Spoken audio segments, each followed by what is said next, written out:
Ayuhal akhwan, masih kita lanjutkan bab hawa nafsu. Sudah mungkin hampir berapa bulan kita di bab hawa nafsu? Ada 32 bulan, 2 bulanan. Jangan tidak bosan. Nanti kalau mau baca tuntas ya seperti ini. Jadi kita bisa dapat yang detail-detailnya yang berkaitan dengan hawa nafsu. Macam kita bicara bab ikhlas, detail-detailnya kita dapat. Jadi bisa kita dapat ilmunya secara utuh. Secara utuh. Nanti kadang kita tidak tahu, oh masalah ini, oh ternyata gini. Kalau tidak secara detail. Maka kita baca hawa nafsu ini kita akan dapat hal-hal yang mungkin kita anggap biasa tapi itu salah. Ayo baca.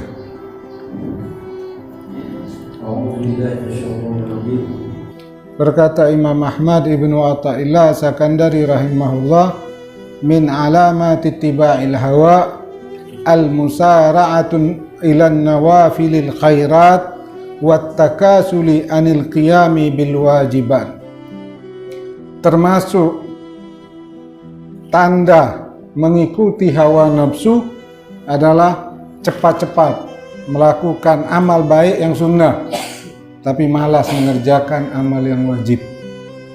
Nah, itu tandanya kita mengikuti hawa nafsu. Kalau perkara yang sunnah, Masya Allah giatnya. Tapi begitu hal yang wajib, dia berleha-leha malas. Itu sebagai tanda kamu mengikuti hawa nafsu, bukan mencari keridhaan Allah. Ini banyak yang terjadi. Andaikan dia sudah 30 tahun tak sholat, andaikan sholat dulu umur sampai 50 tahun sholat, paling maghrib atau sholat hajat, sholat lain tidak. Akhirnya tobat, sadar, saya umur 50 tahun. Ini yang harus dilakukan, dia mesti membayar, giat membayarnya. Tapi terkadang dia malas mengqadha, tarawih rajin, sholat duha rajin, witir rajin. Ini sudah mendahulukan yang sunnah daripada yang wajib. Kalau kita ada qadha, utamakan qadha dulu. Duha tinggalkan dulu. Yang witir tinggalkan dulu, utamakan yang qadha. Utamakan yang qadha dulu. Karena apa? Yang qadha itu yang Allah sukai. Daripada inti sholat duha. Bebas, kalau ada mengqadha sholat yang wajib, maka utamakan yang wajib. Itu yang Allah lebih sukai daripada sholat tarawihnya kita, daripada witirnya kita, daripada duanya. Kalau masih ada hutang, selesaikan, fokuskan dengan hutang itu. Jelas. Kalau ada bisikan mengatakan, mak sayang pula sholat duha nih, mau tinggalkan, itulah namanya tipu dayanya. Sayang sholat duha ditinggalkan, yang artinya lebih mengutamakan yang sunnah daripada yang wajib. Kalau ada kepikiran gitu, oh sayanglah anak ni mau rutinkan duha, sayang duha ni. Itulah yang salah. Kenapa ente sayang duha? Kenapa ente tidak sayang qadha? Sedangkan solat qadha Allah paling suka. Solat qadha pahalanya lebih besar. Solat duha tidak begitu Allah suka. Dan pahalanya tidak sebesar solat qadha. Kenapa ente masih bimbang? Masih sayang?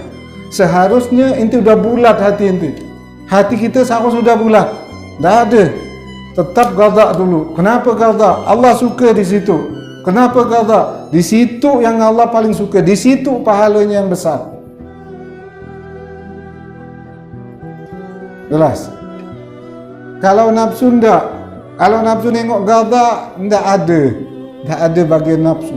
Maka qadha itu paling berat.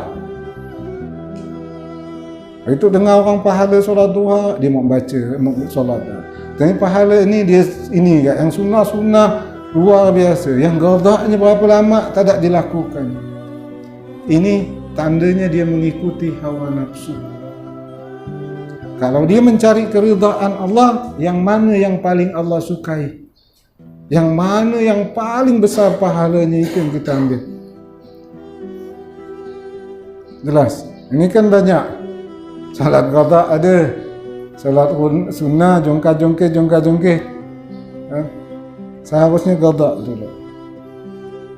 Kalau ada bisikan di hati, sayang, anak ni udah rutin solat ini. Sayang dari mana? Jelas. Sayangnya dari mana? Yang harus sayang tu sayang. Anak qada belum selesai. Masa ente lebih sayang solat sunnah daripada solat qada? Jelas. Terkadang ada bisikan itu. Oh sayang ini, sayang ini, sayang ini, sayang ini. Itu semua membatalkan. Itu solat sunnah letih dah, qada tak lakukan. Solat sunnah letih, qada tak lakukan. Itu tipu daya nafsu namanya. Selesaikan qada, dosa itu rambang. Duha, solat sunnah yang lain dah nanti. Yang wajib dulu yang utama. Kita prinsipnya yang wajib yang paling Allah sukai. Yang wajib lebih besar pahala daripada sunnah. 70 kali lipat.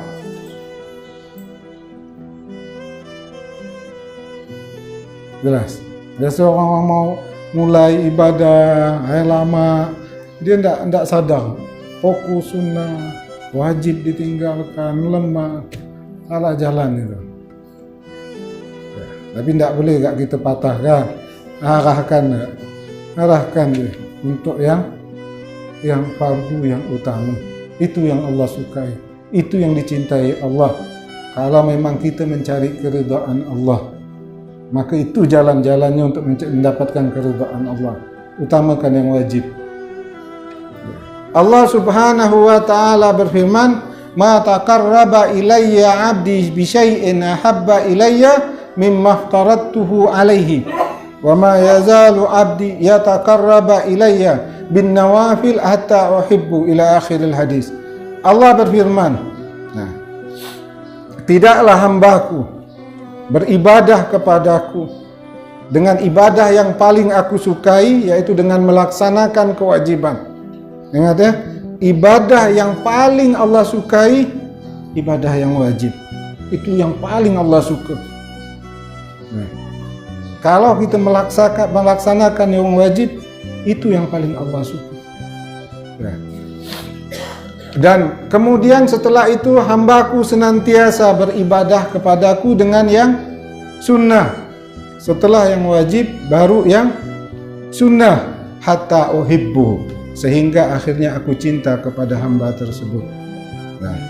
Jadi ibadah yang wajib dibandingkan ibadah yang sunnah, itu ganjaran lebih besar yang wajib 70 kali lipat. Jelas. Ibadah yang wajib berapa? 70 kali lipat. Andaikan kita ibadah yang wajib ni dapat duit 70.000. Ibadah yang sunnah dapat berapa? 1.000. Ibadah yang sunnah 1.000. Karena apa? Karena Allah paling suka. Yang paling Allah suka yang wajib. Bukan yang sunnah. Yang paling Allah suka. Jadi apabila orang yang melaksanakan yang sunnah dengan rajin, pahalanya sedikit, imbalannya yang sedikit, dan Allah pun tidak begitu suka. Jelas tidak? Allah pun tak begitu suka. Dan Allah suka ketika menyambung. Yang wajib dia semangat, kemudian laksanakan yang sunnah, di situ akan datang cintanya Allah.